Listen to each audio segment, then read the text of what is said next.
സർപ്പക്കാവിൽ വിളക്ക് വെപ്പും 100 പാലും. സർപ്പക്കാവിൽ വിളക്ക് വെക്കുന്ന ഓരോ സ്ഥലത്തും ഓരോ രീതിയിലാണ്. ആദ്യം വേണ്ടത് ഒരു ചിട്ടവട്ടമാണ്. വർഷത്തിലൊരിക്കൽ തുലാമാസത്തിലെ ആയില്യം അല്ലെ കന്നിമാസത്തിലെ ആയില്യം എന്നൊക്കെ പറഞ്ഞ് പൂജ നടത്താറുണ്ട്. ചിലയിടത്ത് മാസത്തിലൊന്ന് വിളക്ക് വെപ്പ് എന്നൊക്കെ പറഞ്ഞിട്ടുണ്ട്. ഇതെല്ലാം തന്നെ വീട്ടുകാർ സൗകര്യപ്രദം ആയിട്ടുണ്ടാക്കിയതാണ്. അല്ലാതെ ഇതിനൊന്നും നിയമമൊന്നും ഗ്രന്ഥങ്ങളിലൊന്നും പറയുന്നില്ല. സർപ്പത്തിന് വർഷത്തിലൊരിക്കലേ പൂജ നടത്താൻ പാടുള്ളൂ എന്നൊരു നിയമവുമില്ല. ഒരുപാട് പുരയിടങ്ങളുള്ള കുടുംബങ്ങളിലാണ് പലപ്പോഴും സർപ്പക്കാവ് ഉള്ളത്. ഈ വീട്ടിൽ നിന്ന് ഇറങ്ങിക്കഴിഞ്ഞാൽ ഒരു 100-300 മീറ്റർ നടക്കണം. അവിടെയാണ് സർപ്പക്കാവ് കാട് പിടിച്ച്. അപ്പം ഈ നിത്യവും വിളക്ക് വെക്കുന്നത് ഒരു ബുദ്ധിമുട്ടെന്ന് ഞാൻ പറയുന്നില്ല, പക്ഷേ പലർക്കും അത് വിഷമമാണ്. ഇത്രയും ദൂരെ പോയി അതിനുള്ള അസൗകര്യം കണക്കിലെടുത്തിട്ട് ഞാൻ വർഷത്തിലൊരിക്കൽ വിളക്ക് വെച്ചു കൊള്ളാം, അല്ലെങ്കിൽ മാസത്തിലൊരിക്കൽ വിളക്ക് വെച്ചു കൊള്ളാം എന്ന സങ്കല്പം ചൊല്ലി അങ്ങനെ ആക്കിയിരിക്കുകയാണ്. ഒരു ചിട്ട സൃഷ്ടിച്ചിരിക്കുകയാണ്.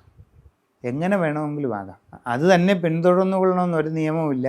ഒന്ന് അനുജ്ഞ വാങ്ങിച്ച് ഒരു ചിട്ട ഉണ്ടാക്കണം. നിങ്ങൾ എത്രത്തോളം കൂടുതൽ വിളക്ക് വെക്കുന്നു അത്രയും നിങ്ങൾക്ക് ഐശ്വര്യവും അഭിവൃദ്ധിയും ഉണ്ടാകും എന്നുള്ളതിന് ഒരു സംശയവുമില്ല. പറ്റുന്നത് പോലെ നിങ്ങൾക്ക് താല്പര്യമുണ്ടെങ്കിൽ നിത്യവും, അല്ലെങ്കിൽ ആഴ്ചയിലൊരിക്കൽ, അതുമല്ലെങ്കിൽ മാസത്തിലൊരിക്കൽ ഒക്കെ ചെയ്തു കൊള്ളുക.